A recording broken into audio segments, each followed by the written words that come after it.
ने कहा है कि ये सेशन में पार्लियामेंट में टेबल करने वाले हैं। आप पहले से इसको अपोज़ किए जा रहे हैं। कैसे देख रहे हैं सर अमित शाह के स्टेटमेंट को? वो ये भी कह रहे हैं कि कोर्ट में चैलेंज करने लायक होना चाहिए। देखिए, एक गवर्नमेंट ऑफ इंडिया के होम मिनिस्टर हैं और उनका ये बोलना इस बात का सबूत है कि आपको कोर्ट में चैलेंज कर लो। क्या क्या मतलब? आप एक अनकॉन्स्टिट्यूशनल कानून क्यों बना रहे हैं आप पार्लियामेंट में? और कोर्ट को चलो, कोर्ट तो है। एज अ गवर्नमेंट आप एक अनकॉन्स्टिट्यूशनल कानून क्यों बनाना चाह रहे हैं जो संविधान के कॉन्स्टिट्यूशन का आर्टिकल 14 का, आर्टिकल 25 का, 26 का, 29 का ग्रेव वायलेशन है। और आप ये बोल रहे हैं कि इसमें किसी को नुकसान नहीं होना। नुकसान आप जो बना, अगर लॉ बनेगा तो पूरे भारत में मुस्लिम वक्फ बोर्ड को नुकसान होगा। और ऐसा लॉ बना रहे जिससे गवर्नमेंट वक्फ प्रॉपर्टीज को छीनना चाह रही मुसलमानों से। उसमें जो प्रोविजंस है, आप लिमिटेशन एक्ट क्यों अप्लाई करेंगे? लिमिटेशन एक्ट ना हिंदू धर्म के एंडोमेंट बोर्ड पर अप्लाई होता, ना सिर्फ गुरुद्वारा प्रबंधक कमेटी पे होता। तो जो एंक्रोचर है 12 साल से उसको आप ओनर बनाना चाह रहे। वक्फ इवैक्यू प्रॉपर्टी का सेक्शन आप निकाल दे रहे। क्यों निकाल रहे भाई? किसको फायदा होगा उससे? जो लाखों रुपए के रेवेन्यूज आते हैं वक्फ इवैक्यू प्रॉपर्टी से, आप उसको ओमिट कर रहे हैं।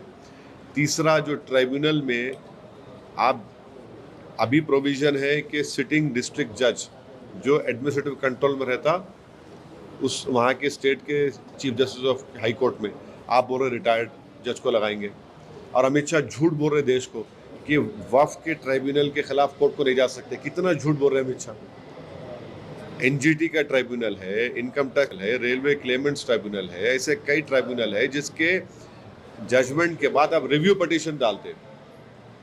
आप वो प्रोविजन है, आप बोल रहे अपील करो। रिव्यू अपील तो कोर्ट को जाएगा ना, चाहे रिव्यू हो अपील हो तो कोर्ट को जाएंगे, हायर कोर्ट को, हाई कोर्ट। आप मुस्लिम वक्फ बोर्ड में नॉन मुस्लिम को मेंबर क्यों बनाना चाह रहे हैं? बताइए आप, क्या वजह है बनाने की? क्या हिंदू धर्म के एंडोमेंट बोर्ड में, सिर्फ गुरुद्वारा प्रबंधक कमेटी के बोर्ड में, क्या क्रिश्चियन धर्म के बोर्ड में कोई उनका रिलीजन सर्कल कोई मेंबर बन सकता है? नहीं बन सकता है। आप इसलिए बनाना चाह रहे ताकि पूरे वक्फ बोर्ड को छीन ले, वक्फ प्रॉपर्टी छीन ले। और फिर ये प्रोविजन क्यों गवर्नमेंट बनाई कि कलेक्टर या सुपीरियर ऑफिसर डिसाइड करेंगे कोई मसला गवर्नमेंट प्रॉपर्टी का? कलेक्टर उससे ऊपर जो सुपीरियर ऑफिसर होता वो गवर्नमेंट का अपॉइंटी होता है ना, एग्जीक्यूटिव का अपॉइंटमेंट होता है। अगर कोई बात कलेक्टर के खिलाफ आएगी तो कलेक्टर उसमें जज बन जाएगा। ये प्रिंसिपल ऑफ नेचुरल जस्टिस के खिलाफ है। दिल्ली के 123 प्रॉपर्टीज का जिक्र अमित शाह करते हैं। 123 प्रॉपर्टीज का जिक्र सच्चर कमेटी ने किया। ये सरकार सच्चर कमेटी को जहाँ अच्छा दिखता चूज कर रही है, ले रही है, और जहाँ उनको तकलीफ हो रही भूल जा रही है।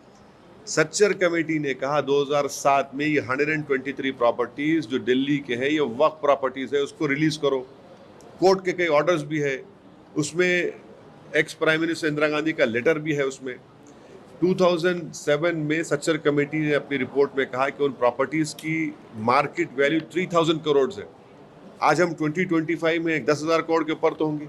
आप वो प्रॉपर्टीज को छीनना चाह रहे। कैसा छीनना चाहिए? कलेक्टरों को आप बोल देंगे आप तुम डिसाइड कर दो। कौन सा कलेक्टर गवर्नमेंट के खिलाफ देगा? और फिर आप पहले जो था, अगर कोई वक्फ प्रॉपर्टीज को गलत एलिनेट करता फ्रॉडुलेंटली तो उसको 2 साल की सजा थी, नॉन बेलेबल था, उसको बेलेबल कर दिए, सिंपल इम्प्रिजनमेंट कर दिए। वक्फ में जो प्रॉपर्टीज होते हैं उसका 7% इनकम स्टेट वक्फ बोर्ड जाता, आपने उसको कम कर दिया। कहां से रेवेन्यू आएगा?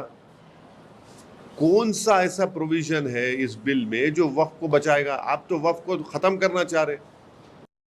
ये तो इसका नाम रखना चाहिए लुटेरा वक्फ कानून, अमेंडमेंट जो ला रहे हैं, लुटेरा वक्फ अमेंडमेंट।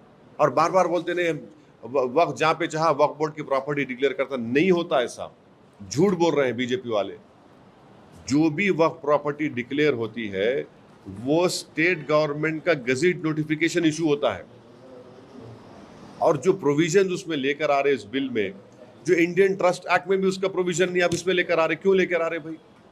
तो ऑन पैरिटी अगर वहां पे अच्छा है तो यहां पर भी अच्छा होना चाहिए ना।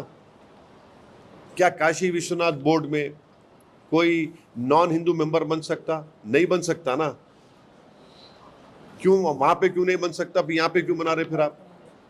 तो आप ये वक्फ बोर्ड को ख़त्म करने के लिए, मस्जिदों को, दरगाहों को, खानखाहों को, प्रॉपर्टीज़ को छीनने के लिए नरेंद्र मोदी की गवर्नमेंट इस तरह के कानून को ला रही है. Sir, you have stated that Chandrababu Naidu, Chirag Paswan, and others are not trying to stop the BJP, who are trying to finish. See, the BJP has no majority in the Lok Sabha. They are, बोलते हैं ना, बैसाखियों पर ये government है. This government, Mr. Narendra Modi is a prime minister because he's relying on the crutches of Nitish Kumar, Chandrababu Naidu, Chirag Paswan and Jayant Chaudhary. If these four parties do not support this unconstitutional bill, then this bill will not become a law. But if they support BJP, I am cautioning and warning them that Muslims will never forgive them. You are supporting an unconstitutional bill which will destroy the Muslim Waqf Board forever, which will take away our masjids, dargahs, khanqahs, and which will be a violation of Article 14, Article 25, Article 26 and 29. Mr. Chandrababu Naidu wants to remove non-Hindu employees from Tirupati Devasthanam. Why is he allowing non-Muslims to be made a member of the Muslim Waqf Board?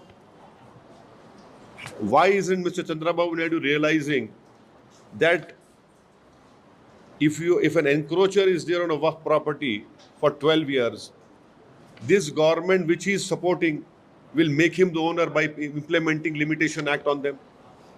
The same act is not applied on Hindu Endowment Board, on the Sikh Gurdwara Prabandhan Committee. How is it that Mr. Chandrababu Naidu and Nitish Kumar and Chirag Paswan are allowing a collector to decide in his own case? That is violation of principles of natural justice. How is it that they are allowing the omission of evacuee Waqf properties? Lakhs of rupees of income comes from evacuee Waqf properties. The government wants to take it away. Every provision which is being made in this bill is unconstitutional. It is completely against the interest of the Waqf Board. It neither protects the Waqf Board, it neither removes the encroachers, neither it improves the revenue, and it is completely unconstitutional.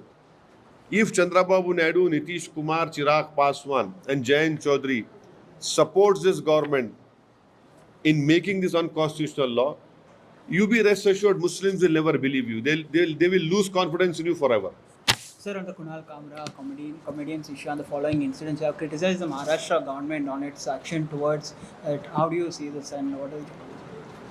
See, Kunal Kamra is a stand-up comedian. He is not a politician.